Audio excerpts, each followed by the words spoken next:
Se questo materiale invece che scendere dove è sceso scendeva solo 7-8 metri più verso il riale, io ero sotto. Rompendosi il muro, tutta l'acqua verso l'asilo, che se c'erano i bambini era pericolosissimo. Ho sentito delle urla e ho trovato i miei vicini di casa che erano scappati dalla loro abitazione nel mio giardino. Per un miracolo non c'è stato un dramma. Se vogliamo tutelare le case che abbiamo costruito in collina, dobbiamo pure sacrificare qualche franchetto per costruire le nostre protezioni. Settimane senza una goccia d'acqua come adesso e poi temporali, frane, alluvioni. Dobbiamo certo adattare le opere di protezione, ma più in generale gestire le tante conseguenze del riscaldamento climatico. Nel Canton Vaud abbiamo davvero molto legname e oggi c'è la volontà sempre più marcata di usarlo come materiale da costruzione, sia nel settore pubblico che in quello privato.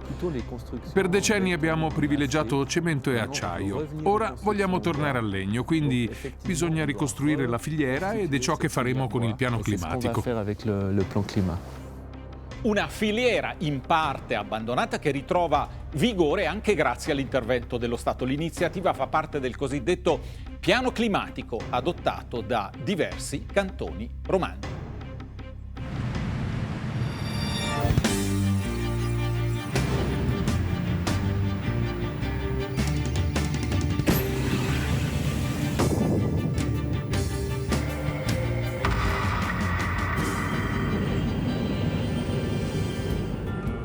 Buonasera e benvenuti a Falò. L'abbiamo detto nel sommario, in Ticino non cade una goccia d'acqua ormai da diverse settimane. Su questo stesso territorio, ve ne ricorderete, 6 mesi fa ci sono stati temporali violentissimi che hanno provocato ingenti danni.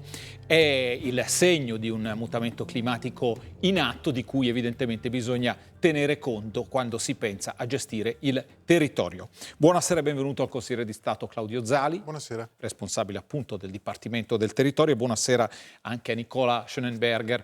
Buonasera. Gruppo dei Verdi in Gran Consiglio. Andiamo subito a vedere il filmato assieme, che ci racconta appunto quello che è successo l'estate scorsa. Qualcuno se ne è dimenticato forse, ma ci sono stati anche momenti di paura. Ce li racconta Paolo Bertossa.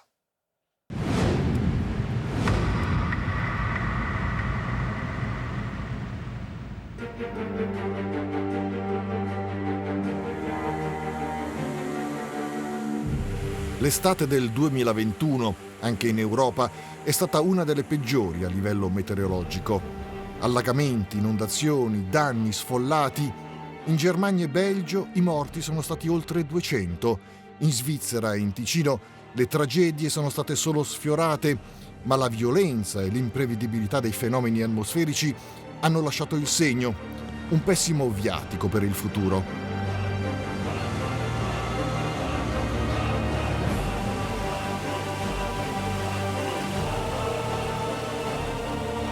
Ho avuto paura, ma meno male che non c'erano i bambini all'asilo, perché se c'erano i bambini era, penso, una catastrofe.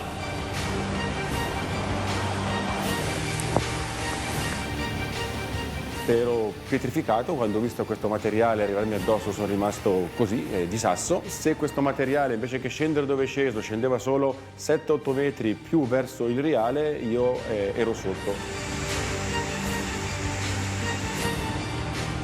Col jeep là in mezzo alla palta che potevo andare giù di sotto di notte e non sapevo dove andare, un po' il panico, un po' così, e fai quelle cose che pensarci il giorno dopo e quanto mai l'ho fatto, scemo farlo, però non so come ho fatto a non scappare il morto quella sera.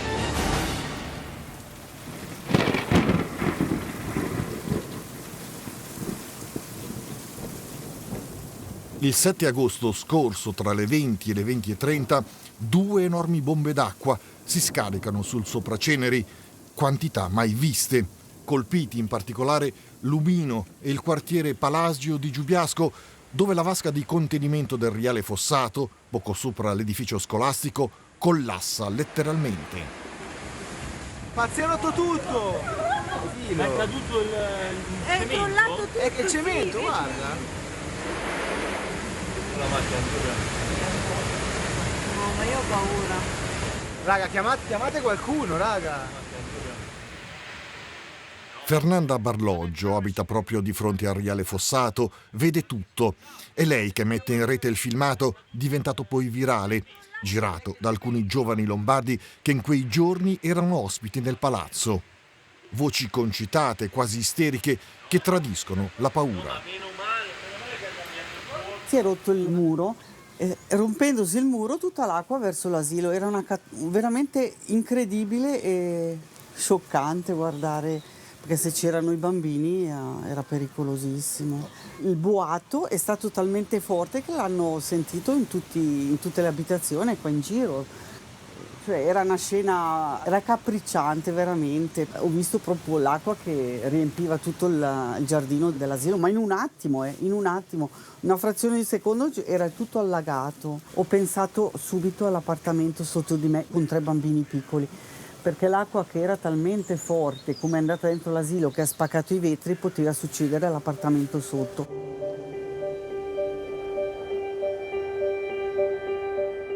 A Lumino, quella notte, lo scenario è stato simile, addirittura peggiore.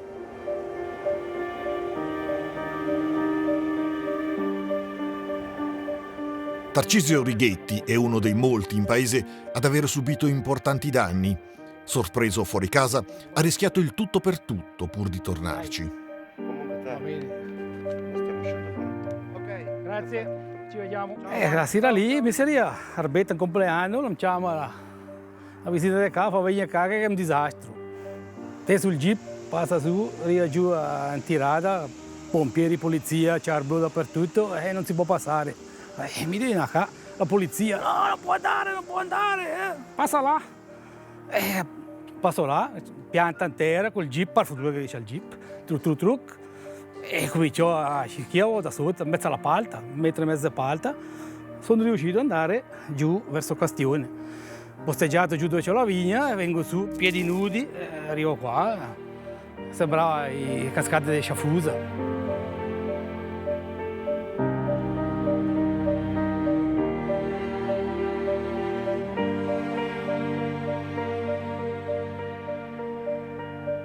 Casetta qui, praticamente demolita, materiale, grill, tosa erba, kercher, passano giù nella strada cantonale, giù a chilometri di distanza, biciclette.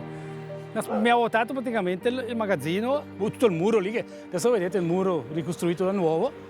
E i danni? Il danno dai 180.000 francs. E paga l'assicurazione? Speriamo, dovrebbero, promesso o non promesso.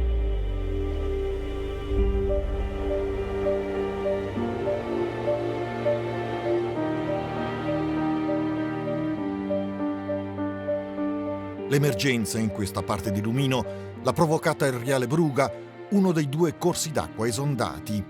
La vasca di contenimento a monte, intasata d'acqua, fango e legname, è tracimata e una parte del materiale è finita sotto il ponticello, che a sua volta ha provocato una chiusa, sprigionando improvvisamente una colata di detriti verso le case sottostanti.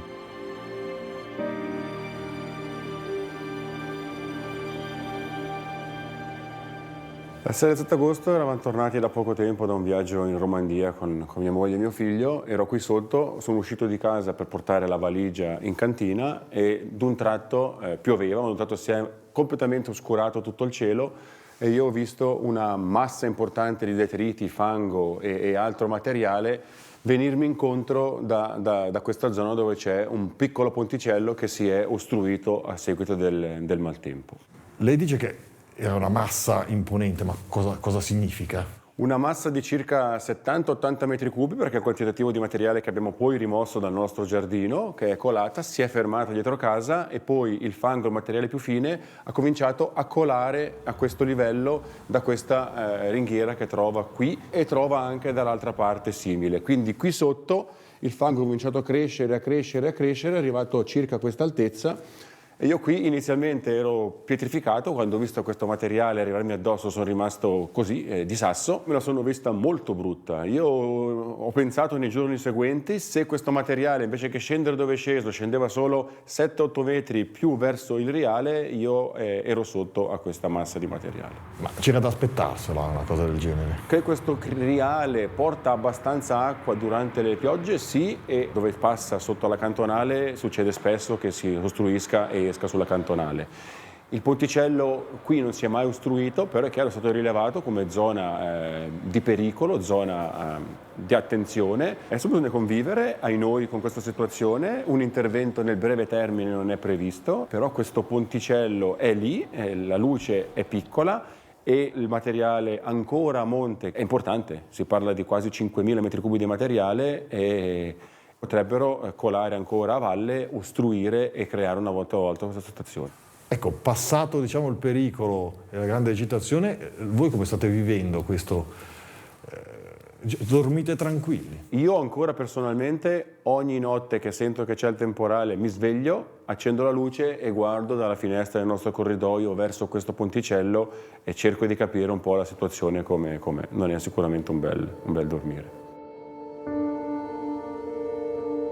Quella del 7 agosto, anche a Lumino, è stata una notte che sarà difficile da dimenticare. Ria Grande invece è che la Val Pussegranda e la Ria che score arriva giù dopo A detta di tutti, quantomeno, il sistema di allarme si è attivato velocemente. Squadre comunali, protezione civile, pompieri. In poco tempo il dispositivo di soccorso era operativo. Oltretutto, molti isolati sono rimasti al buio per diverse ore. In questi momenti il ruolo delle istituzioni è fondamentale, non solo da un punto di vista materiale, ma anche morale. Con mia moglie ci eravamo concessi alcuni giorni, era un fine settimana di vacanza, eravamo all'estero, ci siamo recati a cena e nel mentre cominciavano sul mio telefonino ad arrivare gli aggiornamenti sulla situazione che si stava sviluppando a Lumino. Ho deciso immediatamente di prendere l'automobile, interrompere anzitempo la vacanza, tornare e alle 2 di notte mi trovavo di nuovo a Lumino per seguire i lavori e fare già subito i primi incontri con gli enti di primo soccorso e anche il presidio territoriale. A Lumino, oltre ai danni, c'è stata paura vera. Questa era la porta d'entrata della villa su via Rampighet, costruita proprio sul Valentra, con il Bruga, l'altro riale esondato. Gli enormi massi del muro della vasca di contenimento sono stati letteralmente scaraventati dentro i locali, mentre il denso flusso di acqua e melma ha attraversato la casa, devastando tutto ciò che ha trovato sul suo passaggio.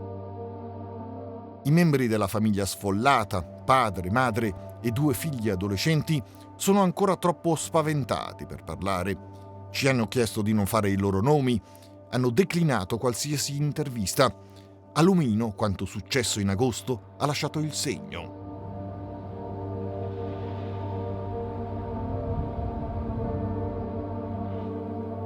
Andrea Torrigiani abita nella casa contigua a quella duramente colpita.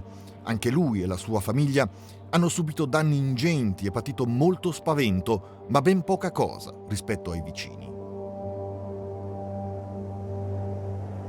Mi ricordo un rumore fortissimo, un boato, pioveva, inizialmente pensavo che la mia casa fosse stata colpita da un fulmine, anche perché è saltata immediatamente la corrente, la luce, ma poi no, mi sono reso conto che era qualcos'altro.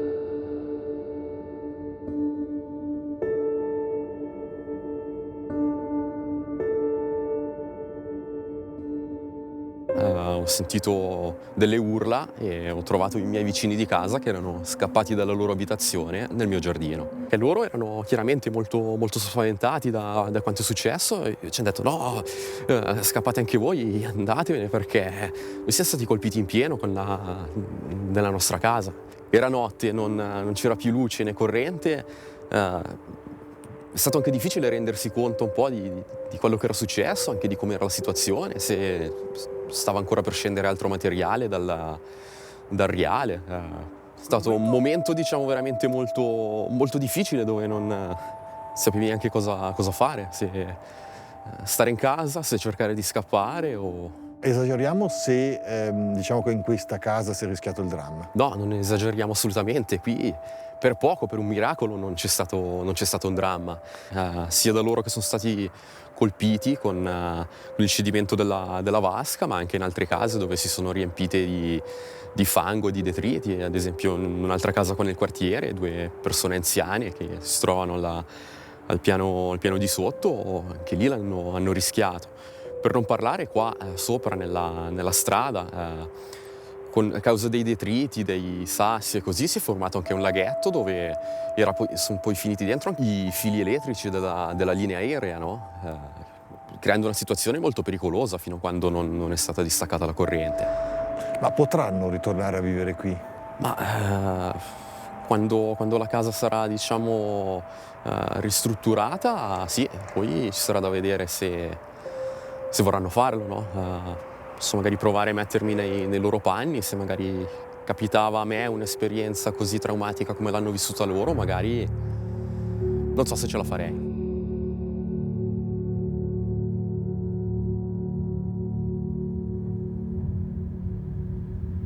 Questa casa particolarmente colpita stava sotto il Riale. È normale lasciar costruire in una zona simile? Dal momento che è una zona edificabile, sì, la casa è stata costruita con tutte le licenze del caso. Il comune si è sviluppato negli anni molto, ma è vero che in parallelo non c'è stato uno sviluppo o un rafforzamento, un potenziamento di quelle che sono le strutture dei Riali o la premunizione, ecco, che queste datano circa dagli anni 80, gli ultimi veri grandi interventi. Nel mentre però il paese è cresciuto, si è ingrandito, si poteva forse ragionare, ma come dico col senno di poi è facilissimo fare i ragionamenti. La realtà dei fatti è che i fenomeni atmosferici, sempre più violenti e frequenti, rischiano di farsi incontrollabili. Confederazione, cantoni e comuni saranno sempre più sollecitati. È questo l'avvertimento che ci arriva dagli specialisti. Lo sappiamo già fin d'ora, anche se smettessimo di emettere anidride carbonica, i cambiamenti climatici arriveranno, stanno già arrivando anche a livello locale. Quindi è molto importante che autorità, forze di intervento si preparano a quello che ci sarà di nuovo anche in Ticino. Ecco, il 7 agosto cosa è successo esattamente? È passato un fronte freddo che si è avvicinato alla regione alpina nel corso della giornata del 7 agosto e è transitato sulle nostre regioni proprio nelle ore serali. E al momento del passaggio del fronte principale si sono sviluppate delle temporali, quindi delle cellule temporalesche intense, sulla zona del Piemonte, si sono spostate verso il piano di Magadino, hanno acquisito intensità e poi hanno colpito con forza proprio la regione del Bellinzonese e il Basso Moesano. Il vapore acqueo in provenienza dal Mediterraneo, sempre più caldo, a causa del riscaldamento globale, si scontra con la barriera alpina, generando anche sul nostro territorio fenomeni estremi come quelli che abbiamo vissuto la scorsa estate. Fenomeni che, secondo i modelli climatici, potrebbero ulteriormente aumentare, aumentando nel contempo la loro imprevedibilità. Per avere una previsione precisa nello spazio e nel tempo dobbiamo avvicinarsi al momento che il fenomeno temporalesco si sviluppa. Cosa significa? Che una fase, passaggio di fronte freddo, lo vediamo con qualche giorno d'anticipo, daremo un'indicazione su tutto il Ticino, accumuli da un quantitativo a un quantitativo possibile. Ma l'avviso per il temporale violento arriverà proprio agli ultimi istanti, può essere 5, 10, 20, 30 minuti prima. In poche parole, la velocità dei fenomeni e la loro localizzazione ci prendono spesso in contropiede. Le alluvioni del passato, anche nella Svizzera italiana, investivano aree molto vaste e con molto preavviso. Oggi i violenti temporali colpiscono improvvisamente piccole porzioni di territorio durante pochi minuti, ma con altissima intensità e molti danni. In Ticino, l'estate scorsa, ha piovuto in certi momenti e in certi luoghi dai 50 ai 100 litri per metro quadrato in appena un'ora, tanto quanto è accaduto in Germania e in Belgio, dove i morti per il maltempo sono stati oltre 200. Le previsioni meteo e le relative allerte, da sole in futuro, rischiano di non bastare più. Quello che si sta facendo a livello locale è combinare le indicazioni date dagli scenari climatici per la Svizzera, quindi come cambierà il clima anche sulla nostra regione, e d'altro canto riunire gli esperti locali, perché chi meglio conosce una regione come chi vive in quella regione, chi si occupa dei riali, delle frane o a livello politico di prendere decisioni soprattutto in caso di eventi estremi. Già, ma oggi chi ha ancora la conoscenza del territorio, della sua storia, delle sue dinamiche nascoste, lontane nel tempo eppure così attuali? A Giubiasco Giancarlo Iorio, ingegnere idraulico in pensione, ex municipale, è forse uno dei pochi in città ad avere ancora una visione approfondita della situazione.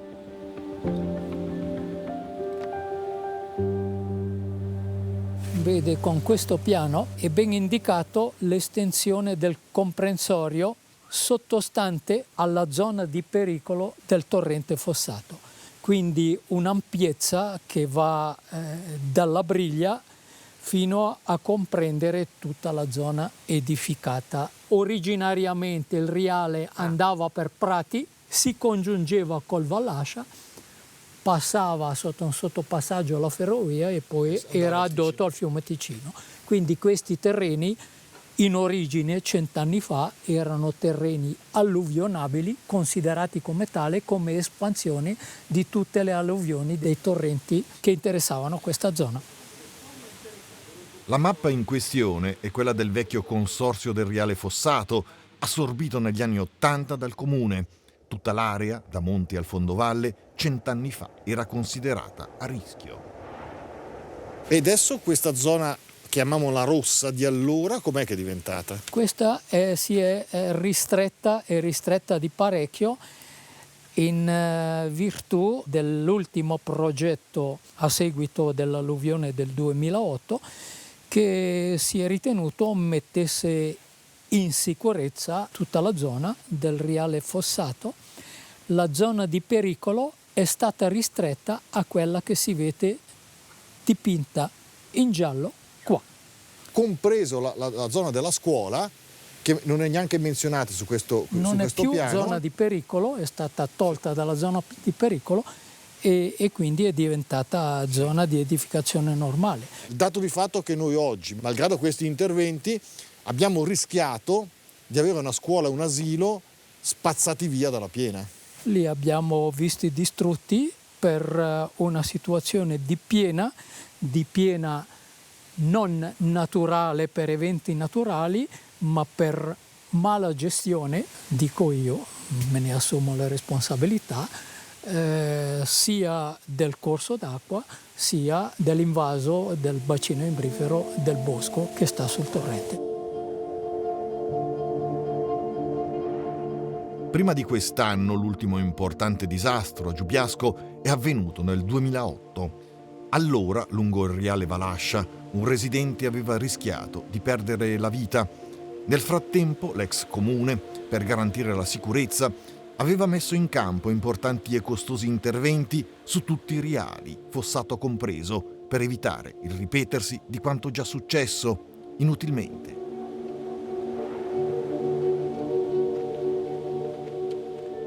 Ci inerpichiamo su una ripida pista che dal grotto Sbardella porta alla briglia del Riale Fossato, un'opera di premunizione, tra le molte, realizzata dopo il 2008 per facilitare lo svuotamento dell'invaso da detriti e legname. Eppure, secondo l'ingegner Iorio, con una pendenza del 52%, la rampa è azzardata e pericolosa. Inoltre, sulla corona della briglia era stata progettata una rete di contenimento, senza la quale l'efficacia dell'invaso sarebbe messa ulteriormente in discussione. Il progetto che io ho nei miei atti prevedeva, oltre questo primo sbarramento per roba di grosse dimensioni, tronche di grosse dimensioni, prevedeva una rete di trattenuta posta sopra la briglia, sopra la corona della briglia, che avrebbe trattenuto tronchi e ramaglie di piccole dimensioni al momento di esondazione, qualora questa esondazione fosse subentrata. Invece adesso passano. Il progetto non è stato realizzato tale quale come approvato. Per cui adesso il materiale, diciamo, di piccola taglia, ramaglia e quant'altro passa tranquillamente. Dovesse essere la briglia non nella capienza attuale, ma l'acqua dovesse esontare, tutto quello che galleggia passa oltre. Io non so i dettagli del progetto perché era, come detto, dell'allora comune di Giubiasco. Io posso constatare che l'ampliamento della camera in zona Sbardella e la posa dei pettini, che hanno un po' la stessa funzione, hanno tenuto, perché noi abbiamo una capacità di 1250 metri cubi, con questo evento più o meno 900 metri cubi sono stati ritenuti, pertanto il sistema ha funzionato. Chiaramente sia la rete che i pettini non trattengono questa grossa quantità d'acqua, che è quella che ha creato il problema, perché non abbiamo avuto materiale, cioè ghiaioso proprio di colata detritica, abbiamo avuto acqua e fango. Secondo il municipale, dunque, la rete di contenimento ben poco avrebbe potuto contro la furia dell'acqua. Detto questo, l'invaso a valle, quello del Palasio, ha effettivamente mostrato i suoi grandi limiti. L'edificio scolastico, costruito diversi metri sotto il letto del Riale, è stato investito da 1,60 m d'acqua. I danni si elevano a oltre 2 milioni di franchi. Io capisco che di fronte a certe immagini poi si ragiona un po' con le emozioni e quindi si tende a dire che quello è un effetto da zona rossa, ma in realtà se si vede anche la velocità con la quale l'acqua è scesa dalla scarpata e poi è andata ad invadere gli spazi dell'asilo interni, si vede molto bene che ci sarebbe stato comunque il tempo per evacuare, non è che si riempie in 2 minuti, si riempiono i locali e non si può più uscire, insomma, ripeto, però ci sono delle disposizioni e sono applicabili poi in queste situazioni. Fortunatamente i piani di evacuazione non sono stati necessari, visto che il tutto è avvenuto di sera e durante le vacanze scolastiche. A scanso di equivoci, il nuovo comune di Bellinzona sta mettendo mano a un grande e costoso piano di risanamento. Sì, chiaramente solo la camera, che verrà dimensionata con dei parametri superiori, cioè più alta e con costruzioni di cemento armato, sono oltre 300.000 franchi di investimento. E poi ci sarà tutto il resto di quello che bisognerà andare a investire, che saranno sicuramente milioni. Però, come detto, a mio parere, saranno soldi ben investiti.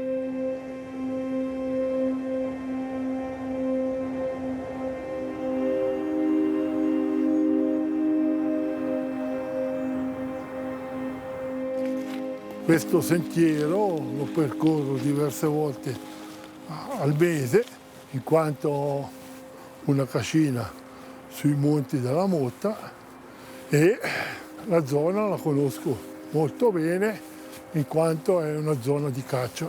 E qui dentro, proprio in questa valle, ho preso il mio primo camoscio.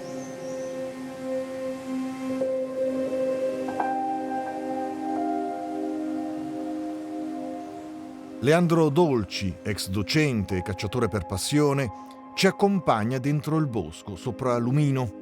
Costeggiamo il Riale Valentra, che ha travolto la casa di via Rampighetta. La vegetazione è fitta, inselvatichita. Un tempo del bosco ci si viveva e anche ci si moriva. Ecco, qui possiamo vedere una testimonianza che il bosco serviva alla gente. Qui è una signora, una certa Chiosi, e hanno sbagliato a scrivere, si vede che era analfabeta, quello che l'ha scritta, è morta mentre stava tagliando il fieno da bosco. E questa poverina ci ha lasciato le ossa. Più sopra c'è anche un'altra lapide di un certo Galusero, anche lui caduto mentre stava facendo della legna.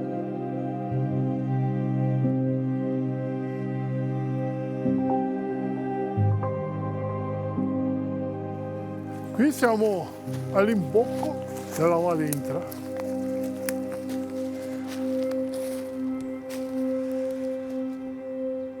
L'ultimo taglio della Valentra è stato nel 1958, qui tutta la costa è stata tagliata da mio zio Cotardin, che è l'ultimo che ho visto io che ha tagliato la Valentra. E poi mai più visto gente mandare giù legna dalle nostre selve. A Lumino pulizie del bosco non se ne fa più, perché le case non consumano più legna ma vanno tutto olio combustibile o le energie rinnovabili. C'erano una ventina di fili a sbalzo che portavano la legna in passo. Adesso non ce n'è più neanche uno. Il Riale ci sembra bello pulito. Non è sempre stato così? No, non è sempre stato così. È stato ripulito il 7 di agosto con l'avvento di questa furia, di queste acque che hanno completamente ripulito. Quando io passavo il mese di marzo, aprile, non si vedeva niente, era tutto imboscato. Piante di grosse dimensioni arrivavano fin sopra qui. Io dovevo passare sotto per andare alla moto. Una volta avevano costruito le briglie, però, come vedi anche sopra, le briglie non sono più confacenti, dovrebbero essere costruite in un modo orizzontale per far sì che l'acqua perda la velocità. E poi tra una briglia e l'altra fare un piano dove l'acqua rallenti. Adesso tra una briglia e l'altra c'è una pendenza e quindi, essendo così, fa da imbuto e quindi la velocità dell'acqua aumenta. Se vogliamo tutelare le case che abbiamo costruito in collina, e le case belle, come si dice, di una bella vista, dobbiamo pure sacrificare un qualche franchetto per costruire le nostre protezioni.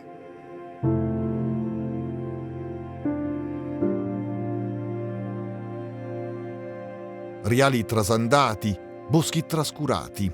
Ciò che un tempo era risorsa, oggi si è trasformato in una bomba a orologeria. Eppure sembra che le autorità comunali ne fossero state messe al corrente. Io ho fatto un'email il 10 di aprile del 2018, tutte le foto che ho mandato in municipio mostravano come questi riali erano sporchi e il municipio non ha fatto niente. In effetti l'allarme di Dolci sembra non essere caduto nel vuoto, anzi, nel maggio del 2020, in un messaggio, il municipio chiedeva un credito di oltre 300.000 franchi per la sistemazione idraulica dei riali. Fece seguito una mozione perché si intervenisse prioritariamente sulla pulizia degli alvei. Un intervento sollecitato dallo stesso Dipartimento cantonale che chiedeva addirittura di agire entro l'inverno 2020. L'intervento è stato però posticipato e oggi sono in diversi a interrogarsi, soprattutto quelli che sono stati danneggiati dalle inondazioni.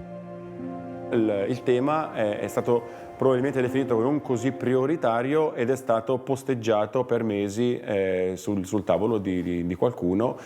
Se intervento fosse stato fatto, una pulizia magari più accurata fosse stata fatta, questo evento potenzialmente poteva essere scongiurato. Diciamo che siamo nel campo delle ipotesi, però è chiaro che qualche domanda è giusto porsela. Sì, certamente. Ma l'incuria degli alvei e i ritardi nel pulirli hanno realmente contribuito al disastro di agosto?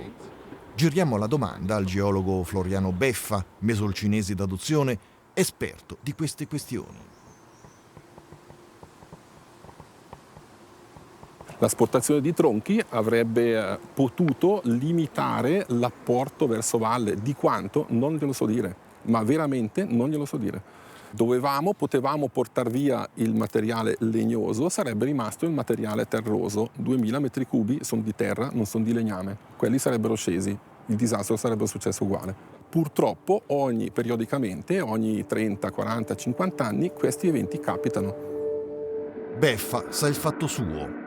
Nel 2016 ottenne dal cantone la rivalutazione parziale del primo piano delle zone di pericolo di Lumino il cosiddetto PZP, ritenuto eccessivo nella zona del Ria Grande, dove Beffa possiede una casa che rischiava di essere svalutata, come molte altre, nella stessa zona. C'è da chiedersi perché nessuno si è preoccupato di verificare anche i reali Bruga e Valentra, proprio quelli che quest'anno hanno creato i maggiori pericoli. Ero unicamente un proprietario di un'abitazione che si trovava in una zona di pericolo, di un piano in esposizione, quindi non c'era ancora un piano nelle zone di pericolo ufficiale, era in esposizione. Come in tutti i comuni, ogni cittadino può fare ricorso o può portare degli elementi che magari non erano a conoscenza dello specialista che ha lavorato. Così è stato fatto. Lei è sì un privato cittadino, ma è anche un geologo e conosce il territorio. Proprio questo territorio non poteva suggerire al comune, al cantone: io vedo delle problematiche dentro questo piano, io contesto quello che mi interessa personalmente, però andate a vedere anche il resto. Io vedevo delle problematiche, le ripeto, in quella zona là, di cui conosco bene le peculiarità della Val Grande, Valentra e Bruga, gli altri riali, io non li conoscevo a quel momento lì. Se qualcuno mi avesse dato il mandato, ben volentieri sarei andato a vedere e magari avrei confermato, quasi sicuramente avrei confermato la considerazione, l'opinione di quello specialista. Magari no, però nessuno è andato mandato.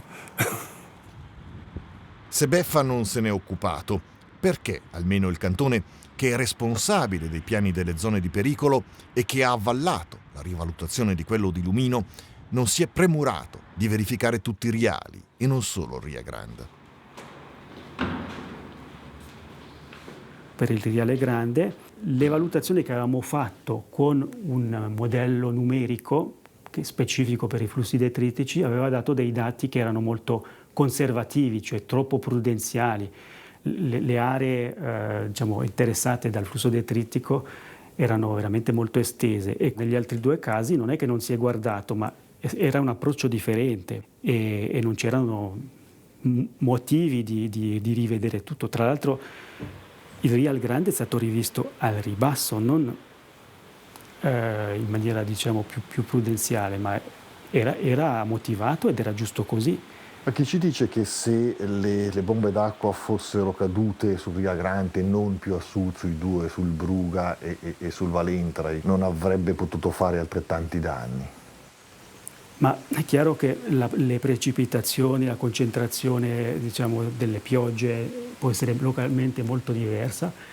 Effettivamente questo evento ha toccato di più questi due bacini del Bruga e del Valentra e probabilmente un po' meno il Rial Grande. Rispettivamente l'intensità era tale per cui i bacini più piccoli hanno reagito di più di quello più grande dell'altro riale e una carta del pericolo non è un'assicurazione. Il tipo di evento con cui abbiamo avuto a che fare quest'anno ha avuto più effetto su questi due riali.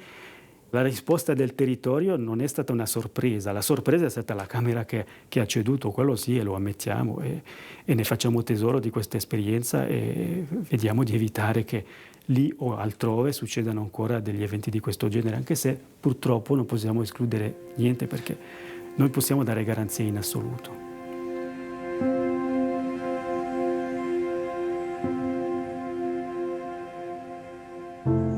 Nel 2021 abbiamo misurato quanto siamo fragili al cospetto di una natura sempre più violenta e imprevedibile. A fronte dei costosi interventi di premonizione che Lumino, Giubiasco e altri luoghi del cantone si apprestano a fare, probabilmente solo un cambio di cultura, di rapporto con l'ambiente e il territorio, ci potrebbe preservare in futuro da simili eventi. I tempi si fanno però sempre più stretti.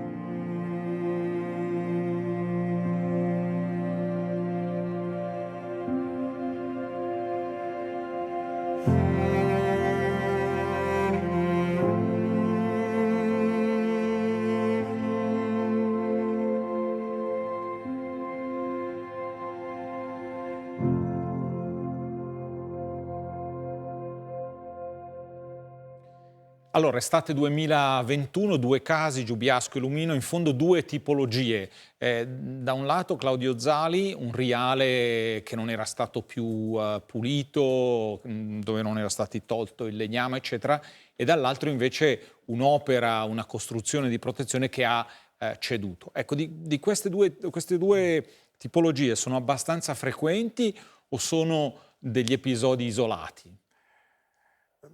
Ma posso dire 2 cose a livello generale. Uno è che sicuramente da noi non c'è una mala gestione del territorio, al contrario credo che questi 2 esempi purtroppo sono spiacevoli, ma il nostro territorio ha retto a un evento che ha avuto una portata che noi misuriamo come trentennale o addirittura nel Mendrisiotto come centenaria.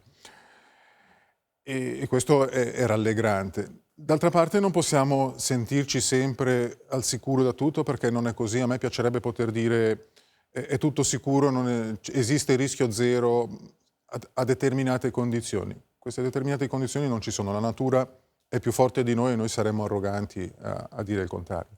In questo caso direi che in entrambi i casi che abbiamo visto si è trattato di opere, l'una datata e l'altra probabilmente sottodimensionata alla luce di nuovi fenomeni che hanno appunto il fenomeno trentennale ora non succede più ogni 30 anni, succede magari ogni 5 o ogni 10 e quindi quando queste cose capitano, come si è visto in un altro esempio del Fermato, si ricostruisce più grande, più robusto, più forte, ma è difficile inseguire costantemente, e non è solo il cantone a doverlo fare ma anche gli enti locali, ogni singola opera di premunizione e rinnovarla costantemente è anche un grande sforzo finanziario. Certo. C'è qualcosa da cambiare nel rapporto tra cantone e comuni in questo senso? Nel senso che naturalmente il cantone partecipa molto dal punto di vista finanziario, ha una visione d'insieme, ma poi sono i comuni che devono realizzare le opere. Come dire, c'è una coordinazione che va in qualche modo rivista? L'abbiamo rivista. Noi abbiamo tratto insegnamento dai tragici fatti del novembre 2014 con 4 vittime, abbiamo rivisto la legge sui pericoli naturali, abbiamo rivisto le procedure,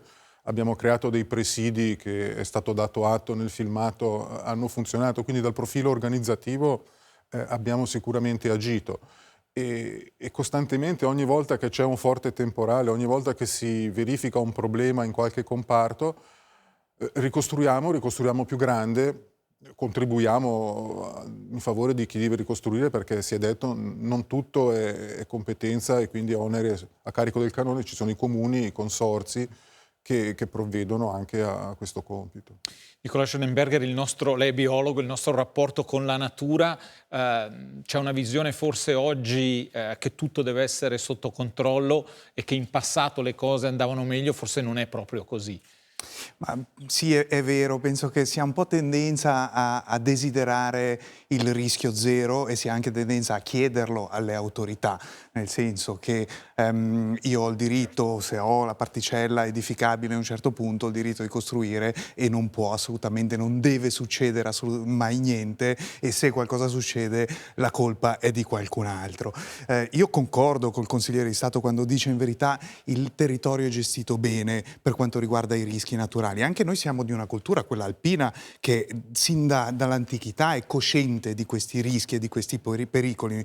Se si pensa, è stato detto nel filmato, la quantità d'acqua al metro quadrato per unità di tempo caduta in Ticino è la stessa che in Germania. In Germania ha fatto 200 morti, certo. Ha fatto dei danni molto più grandi. Quindi noi in un certo senso siamo più pronti. Però non sono d'accordo che il territorio sia gestito bene nella parte edificata. Lì abbiamo visto bene questi alvei di ruscelli costretti in uno spazio microscopico. Questo un tempo non era così, cioè la natura, l'acqua aveva più spazio per anche sfiatare. Oggi con la nostra avidità di territorio da edificare costruiamo le nostre casette in pieno nell'asse del fiume e abbiamo la coscienza appunto del pericolo della montagna, ma molto meno del rischio, ovvero la periodicità, la probabilità che questo pericolo si avveri. Il nostro alveo in secca ogni estate pensiamo che sia sicuro, in verità poi una volta ogni 30 anni, e oggi vediamo anche con frequenze maggiori, poi esplode in tutta la sua violenza e poi ci sono i danni. Ecco, con questa tematica delle zone rosse, credo che voi vi confrontiate regolarmente, cioè ci sono molte, l'abbiamo visto nel filmato, no? Si costruisce vicino a delle zone di pericolo, c'è chi abitava in zone di pericolo prima che fa valere questo diritto anche quando poi i piani vengono cambiati. Credo che per il Dipartimento del Territorio questo sia un dossier aperto, insomma. Evidentemente noi approviamo i piani delle zone di pericolo che si riflettono poi nella pianificazione locale, si riflettono in limitazioni che vengono iscritte al registro fondiario sulle singole particelle, però è una costante tensione, c'è questa grande fame di terreno edificabile e abbiamo, ma l'ha detto bene Schoenberger, abbiamo un po' mortificato i corsi d'acqua e la natura, prima erano paludi, abbiamo incanalato tutto pensando che fosse la cosa migliore da fare. Ora abbiamo, come Dipartimento, abbiamo centinaia di chilometri di corsi d'acqua che cerchiamo di rinaturare per renderli più belli, per creare biodiversità, ma anche per ridare uno spazio di sfogo e quindi rendere anche più sicuro il corso d'acqua. Ed è un compito immane, procediamo per priorità, ma abbiamo lavoro per decenni. Certo. Alcune di queste strutture, le abbiamo viste nelle immagini, sono davvero sovradimensionate in tempi normali, no? Sono delle vasche di beton che sembrano lì per raccogliere dei fiumi giganteschi e poi ci scorre per il 99% del tempo poca acqua. Ecco, ci sono delle alternative in questo senso, nel senso una gestione del bosco, non so, diversa, che non ci costringa a costruire queste opere costose e che appunto la maggior parte del tempo ci sembrano anche sovradimensionate. È anche vero che sono piuttosto bruttine, questo lo ammetto. Quello magari dipende anche da ingegnere a ingegnere, da situazione a situazione. Io non sono un ingegnere, quindi non sono in grado neppure di giudicare. Sono certo anche che i calcoli vengano fatti bene e le opere siano dimensionate proprio in un ragionamento di rischio, quindi di probabilità che un evento avvenga, ed è come, voglio dire, la cintura dell'auto, la metto tutti i giorni, ma ce l'ho bisogno fortunatamente una volta ogni chissà quanto. È vero, tuttavia, quando si sentono, a mio modo di vedere, queste critiche sulla gestione del bosco, abbiamo un po' un problema, perché nessuno di noi, spesso neppure gli ingegneri forestali, hanno l'esperienza di cosa sia un bosco davvero vecchio, un bosco davvero maturo, naturale, che sia in grado, attraverso la sua vecchiaia o la sua stato di evoluzione, ad essere molto stabile. Noi abbiamo dei boschi che tendenzialmente sono instabili, perché sono tutti cresciuti nello stesso momento dopo l'abbandono per esempio dell'agricoltura di montagna, ma anche dopo la riforestazione che è avvenuta a fine Ottocento, perché le nostre montagne erano completamente pelate, non c'era più un albero. Quindi se arrivassimo ad avere dei boschi che si avvicinano di più a uno stato naturale, quindi con delle strutture di età diverse, quando c'è un evento non tutti gli alberi cadono assieme, cade quello vecchio, ne cade uno e gli altri sono giovani, quindi avremo dei sistemi molto più stabili, molto più resilienti. Purtroppo, e qui anche una critica, spesso, e non ovunque, perché poi sono i forestali di circondario che decidono, vediamo ancora degli interventi che sono, a mio modo di vedere, molto troppo massicci, che perpetuano in un certo senso questo stato di squilibrio, che poi fanno sì che tra 30 anni bisogna di nuovo intervenire. Ma è anche paradossale, perché ci sono i sussidi federali in gioco e poi... Vabbè, un discorso molto, molto ampio che richiederebbe molto tempo. Allora, abbiamo mostrato due casi molto concreti, molto pratici. Adesso però allarghiamo il discorso sull'impatto di questo riscaldamento globale a livello più generale. Lo facciamo con un servizio curato da Francesca Motta e Marco Dorici, che ci parla del piano climatico, uno strumento di pianificazione e di intervento che hanno già adottato alcuni cantoni romandi. Vediamo.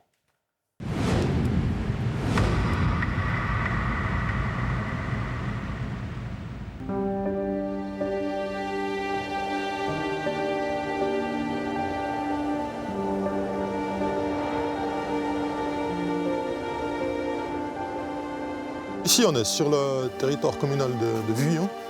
Ci troviamo a Villans, a circa 850 metri di altitudine, in una foresta di abete rosso. Qui abbiamo tagliato circa 350 metri cubi infestati dal bostrico.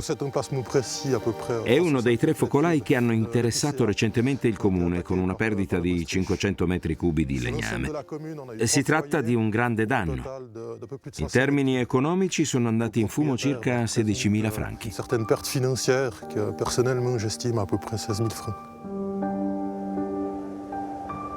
Didier Getà, guardia forestale, ci mostra i segni evidenti del cambiamento climatico.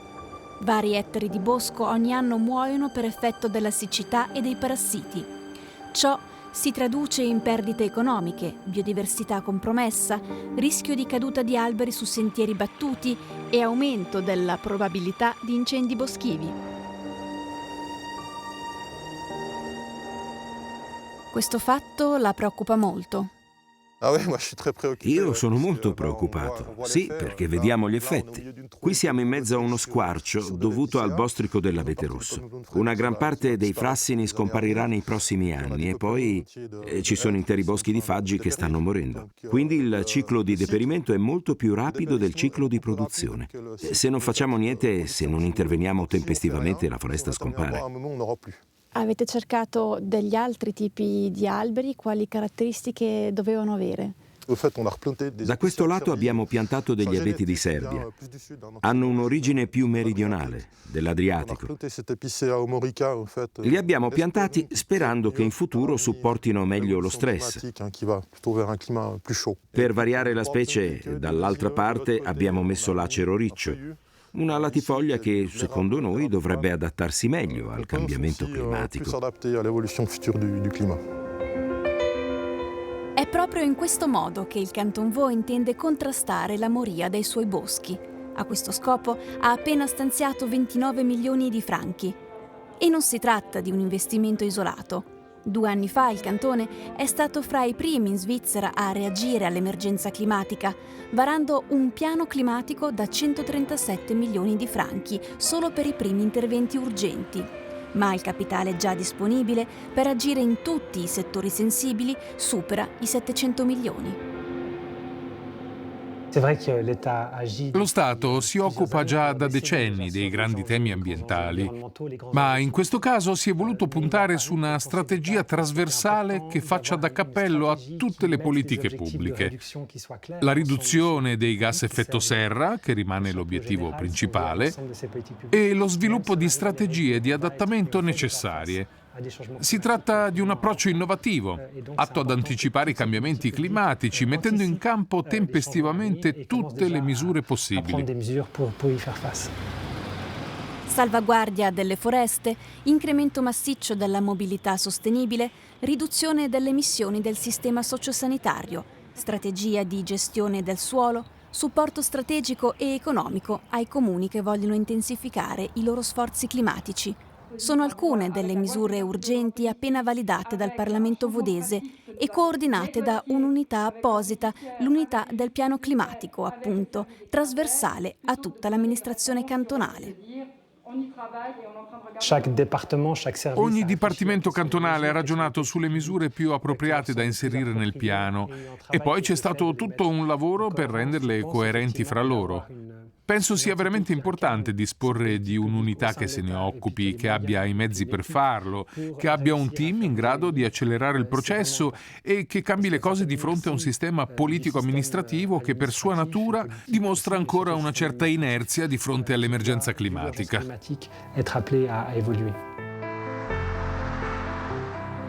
A sud delle Alpi, contrariamente al Canton Vaud, l'urgenza climatica non è stata ancora decretata. Ciò non toglie che da anni il Ticino si è attivato per ridurre le emissioni inquinanti, sovvenzionando le energie rinnovabili e l'abbandono dei combustibili fossili. Difatti, le emissioni sono calate, soprattutto nella climatizzazione degli edifici e nella mobilità, ma ciò non basta più, secondo i Verdi. L'attività dei cantoni diventa sempre più importante. Solo che appunto a livello di Canton Ticino gli unici strumenti che noi abbiamo a disposizione al momento attuale per far fronte al problema climatico sono la legge cantonale sull'energia e un piano energetico cantonale che risale del 2013. Non sono sufficienti? Non sono sufficienti perché appunto prevedono delle misure solo in ambito energetico, però ci sono degli altri settori che sono importanti per la produzione di emissioni di gas a effetto serra, come per esempio l'agricoltura, l'industria, la gestione dei rifiuti, la gestione del suolo, che sono totalmente lasciati fuori da qualsiasi riflessione in merito. E poi c'è l'aspetto dell'adattamento ai cambiamenti climatici che tocca molte altre sfere che non solo quella energetica, e quindi è necessario dotarsi degli strumenti di politica climatica che non sono quelli di politica energetica. Ispirarsi alle strategie vodesi è quanto hanno chiesto i Verdi ticinesi in una mozione della scorsa estate al Consiglio di Stato. Una proposta che ha più di un fondamento. Nel Canton Vaud, ad esempio, l'investimento per le foreste vuole diventare, con il tempo, non solo un utile investimento ambientale, ma anche una forma di promozione economica. Disponiamo davvero di tanto legno nel Canton Vaud e oggi c'è una volontà sempre più marcata di utilizzarlo come materiale da costruzione, sia da parte del settore pubblico sia di quello privato. È vero, la filiera non è ancora a regime. Oggi abbiamo un quinto delle segherie rispetto a 20 anni fa. Per decenni abbiamo privilegiato il cemento e l'acciaio, ora vogliamo tornare al legno. Quindi, effettivamente, bisogna ricostituire la filiera ed è ciò che faremo con il piano climatico. E c'est ce qu'on va faire avec le plan climat. Secondo Jean Rosset, ispettore forestale vodese, il bosco produce molto più legno di quanto ne viene utilizzato. Questo è un peccato, si spreca una risorsa che potrebbe rivelarsi utilissima. Anche l'imprenditore Jean-Marc Ducré, che da decenni si rifornisce solo nelle foreste della regione, è convinto che esista un grande potenziale. Addirittura negli ultimi anni il mercato del legname da costruzione è in netta crescita e crescerà ulteriormente, viste le sovvenzioni pubbliche previste dal piano climatico in questo settore. È redditizio lavorare con il legno svizzero? Funziona economicamente parlando? Sì, certo, la nostra materia prima è un po' più cara rispetto a quella importata, ma se spieghiamo al cliente che sul costo finale dell'investimento questa differenza si riduce al 2-3%, in generale apprezza e sceglie il legno svizzero per ragioni di sviluppo sostenibile, di stoccaggio del CO2 e di economia circolare. Oggi Ducré dirige una delle più grandi imprese di trasformazione del legno della Romandia. Il materiale lavorato viene impiegato in grandi costruzioni, come questo centro commerciale di Yverdon-les-Bains, in scuole e palestre, ma anche in case d'abitazione. Persino lo stabile del Parlamento vodese, a Losanna, recentemente ristrutturato, è fatto di legno locale, un altro segno che la politica ci crede. In effetti il piano ci impegna molto finanziariamente, ma il Consiglio di Stato vodese vuole veramente insistere sui benefici del sistema, nel senso che agire per il clima oggi è in tutti i casi un buon investimento. Non fare nulla costerebbe in prospettiva molto di più. È un approccio pragmatico, ma è anche una logica economica.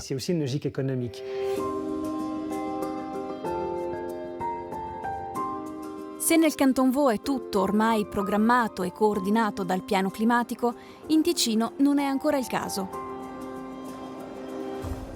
Eppure anche da noi da parecchio si è riscoperto il legno. Anzi, si sperimentano tecniche di costruzione innovative per rendere le abitazioni sempre più adatte al clima che cambia. Questo stabile a Cugnasco ne è un esempio. Tutta quella parte grigia intonacata che vedete è esattamente questo pacchetto, quindi questo pacchetto di parete, dove vediamo la struttura portante che è un intelaiato di legno di uno spessore di 24 cm, riempito di isolazione, con all'esterno un ulteriore 6 cm di fibra di legno. Questo pacchetto di 30 cm funge da autentico cappotto isolante per l'edificio. Qual è il vantaggio di avere una casa fatta in legno, il lato innovativo? Ma il lato innovativo è sicuramente l'isolazione, l'isolamento rinforzato con queste stratigrafie, se vogliamo, bio, dove si riescono comunque a raggiungere livelli di fabbisogno energetico molto interessante, nel senso di ridurli, e anche l'inquilino che ci abita ne trae un notevole vantaggio, soprattutto perché i costi di gestione sono molto ridotti. Ma non si tratta solo del materiale. Per rendere le abitazioni adatte al nuovo clima più caldo serve tutta una serie di accorgimenti innovativi come la domotica, l'energia rinnovabile, il raffreddamento naturale. Il sud delle Alpi, da questo punto di vista, è una palestra ideale.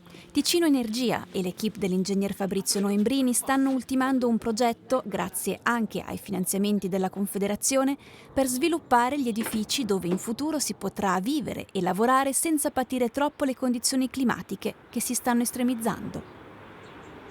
Abbiamo delle sonde che vanno in profondità nel terreno e abbiamo l'energia del terreno gratuita. Oltretutto, una caratteristica della pompa di calore in questo caso è che è una pompa di calore reversibile, quindi per la sua funzione principale è quella di riscaldare, ma può contribuire anche al raffrescamento e al raffreddamento dell'edificio. In particolare relazione al progetto di cui stiamo parlando, questa è una caratteristica molto interessante.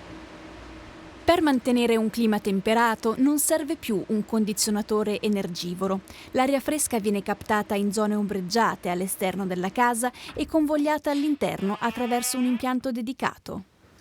Ecco, qui abbiamo la macchina che garantisce la ventilazione meccanica controllata, un elemento importante, soprattutto considerando che gli edifici diventano più ermetici. Abbiamo un ricambio d'aria e un'igiene dell'aria quindi garantita. Ampie terrazze interne, inoltre, contribuiscono all'ombreggiamento in maniera naturale. Insomma, anche a sud delle Alpi ci si sta dando da fare. Tuttavia, si tratta spesso di iniziative singole, non inserite in un concetto più sistemico come un piano climatico cantonale sul modello vodese. E questo potrebbe essere un problema. Posso dire che il rapporto e la collaborazione che abbiamo, il sostegno da parte del cantone è importante anche a livello svizzero. Siamo uno dei cantoni, per esempio, negli incentivi che mette a disposizione un ingente somma di denaro per incentivare proprio la costruzione sostenibile, per esempio. Quindi abbiamo, io direi, una buona situazione di partenza che dovrà poi evolvere. Anche in Ticino, dunque, le premesse ci sarebbero tutte. Ci sono già dei semi, ci sono già degli spunti che stanno fiorendo nei vari settori. Bisogna fare questo lavoro di conciliazione, di coordinazione e vedere a quali domande stiamo già rispondendo e quali invece altre domande potremmo trovarci in misura di chiederci e poi di voler rispondere per i prossimi anni. Infatti le sfide sono moltissime e i tempi si fanno stretti. Se pensiamo all'agricoltura, al mais che per secoli ha sfamato popolazioni intere, anche da noi, soprattutto durante le carestie o le guerre, ora è messo a dura prova da lunghi periodi siccitosi. Basta vedere le piantagioni sul piano di Magadino. Senza un'inversione di rotta, il famoso Carlon rischia col tempo di scomparire.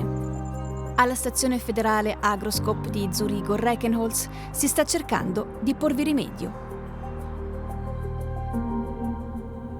Vediamo del mais che ha avuto un periodo secco durante la fioritura e quindi i grani non sono stati impollinati completamente oppure la pannocchia non è stata riempita fino in fondo. E questa è una perdita per il coltivatore? Esatto, assolutamente è una perdita nel rendimento e quindi anche di costi. La ricercatrice ticinese Tiziana von Lanten si occupa di studiare le varietà capaci di resistere alle nuove condizioni climatiche e ai parassiti. Ha individuato il sorgo, una graminacea che ha bisogno di poca acqua e che potrebbe fungere da alternativa al mais, sia per la produzione di mangime, sia per il consumo umano. Il sorgo ha delle caratteristiche, cioè già originario dall'Africa, e ha delle caratteristiche che gli permettono di sopportare la siccità. Per esempio ha una cera sulle foglie che impedisce la perdita di acqua, oppure smette di crescere quando c'è un periodo di siccità e poi riprende, ha più radici secondarie, radici primarie, per esempio, quindi può sfruttare di più l'acqua nel terreno. Sono ancora pochi gli agricoltori in Svizzera a sperimentare il sorgo in alternativa al mais o come complemento. tutto sembra ancora troppo confinato tra le mura dei laboratori, senza un efficace collegamento tra la ricerca e la sua applicazione pratica.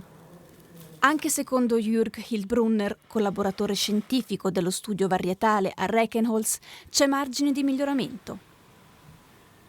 Se il vostro lavoro venisse, messo all'interno di un piano climatico cantonale, potrebbe essere meglio messo in valore, essere più efficace? Sì, penso di sì, perché le condizioni non sono uguali in tutti i cantoni. A volte determinati problemi sono molto importanti in alcuni e in altri no. Quindi è importante che siano gli stessi cantoni ad affrontare i loro problemi. E noi naturalmente possiamo anche aiutare a trovare soluzioni specifiche. Ma il problema della disponibilità idrica non è solo del mais. Mauro Iermini, responsabile del centro Agroscope a Cadenazzo, ci accompagna a Cugnasco a visitare le piantagioni sperimentali di Merlot, vitigno tradizionale del Ticino, sempre più apprezzato, del quale il futuro non è però garantito. Oggi il Merlot sta bene, trova il clima giusto, quello che sarà tra 20 anni è tutto da valutare. Quindi in questo caso cerchiamo di essere proattivi e di incamerare già quei risultati e quelle indicazioni che serviranno poi a chi dovrà fare un piano, diciamo così, di cambiamenti climatici generale a livello politico per il Ticino. Questi ceppi di Merlot sono diversi rispetto a quelli dei vigneti ticinesi. Le radici, in questo caso, grazie a particolari innesti, pescano l'acqua molto più in profondità.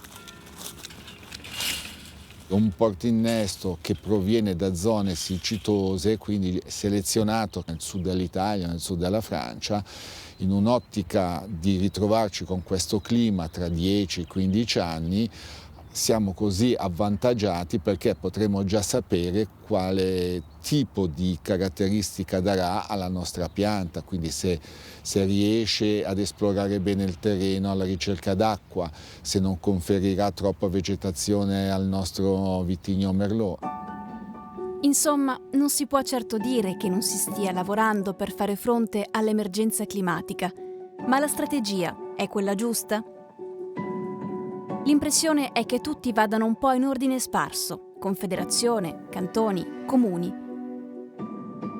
Forse l'esempio del piano climatico vodese potrebbe essere d'aiuto per trovare un'efficace strategia comune. L'État essaie de jouer pleinement son rôle à la fois d'aiguilleur. Lo Stato vuole istituire le condizioni quadro e dare l'esempio. Perché più lo Stato è esemplare in ciò che propone, più riuscirà a convincere popolazione e imprese a impegnarsi in questo senso. Les entreprises et tous les acteurs du canton à s'engager également dans ce sens.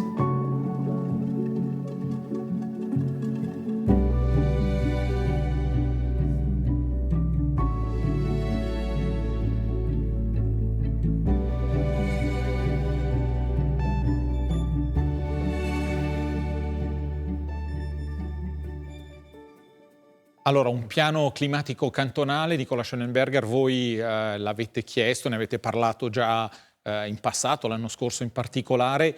Ecco, a cosa serve uno strumento del genere rispetto a quello che si fa già? Cosa porta in più rispetto a quello che già fanno le amministrazioni cantonali? Ma sa, la questione della crisi climatica chiaramente è una questione complessa da un lato, dall'altro è una questione che comprende tutte le attività, sia dello Stato che anche della società, dell'economia e via dicendo. E deve rispondere in un certo senso a due contingenze. Una è la necessità di rendere neutrale dal punto di vista delle emissioni di gas a effetto serra le attività della società, che è una cosa estremamente complessa, e l'altro è adattarsi a cambiamenti che sono inesorabili, che arrivano. Sì. Quindi ci sono queste due componenti. E il tutto quanto in un tempo breve, perché il tempo sta per scadere. Ed è chiaro che attualmente attualmente con uno sbaragliamento delle attività anche di un'amministrazione pubblica ma anche di un'economia, di una società, si rischia di non avere una visione d'insieme su queste due problematiche, quindi si possono generare conflitti fra gli obiettivi o rispettivamente si ha tendenza a ridurre la questione della mitigazione degli effetti serra al mero settore energetico piuttosto che quello dei trasporti, che sono due settori che emettono tanto, però c'è anche tutta un'altra serie di settori, l'industria, l'agricoltura, l'economia forestale, la pianificazione del territorio, le finanze, che devono giocare in questo senso. Claudio Zali, voi come guardate a quello che hanno fatto i cantoni romandi e credo anche Zurigo? Ma la mia semplicità e praticità, io credo poco ai documenti, alla forza di un documento corposo e complesso per risolvere i problemi. Abbiamo comunque una politica settoriale che in un recente messaggio è stata esplicitata di nuovo, è vero, dobbiamo aggiornare, abbiamo anche piani settoriali come il piano energetico cantonale che andrà aggiornato, il piano di risanamento dell'aria, ma in un messaggio dello scorso anno, 7894, quello sulla legge sull'energia, le prime 15 pagine contenevano un po' una sorta di documento programmatico di quello che si propone il Consiglio di Stato e in particolare il Dipartimento del Territorio. Siamo aperti ed è giusto invece chiedere un pensiero più globale, cioè che vada a tutti i settori delle amministrazioni, ma anche a mettere le amministrazioni in relazione tra loro. Quindi coordinamento, il cantone, il comune, spesso hanno portafogli propri, separati, per fare magari la stessa cosa, anche per volontà cantonale. Abbiamo dato dei mezzi ai comuni col Fondo delle Energie Rinnovabili. Per esempio, ha poco senso, un esempio semplice che si possa capire, se io in una strada sovvenziono 8 cittadini per mettere una termopompa e l'anno successivo, e io non lo sapevo, un privato mi fa una rete di teleriscaldamento a un ente parapubblico, ecco che abbiamo perso un'occasione perché non ci siamo coordinati. Quindi siamo disponibili a farlo, ma come sempre occorrono risorse e volontà politica. Quindi sarà una questione di...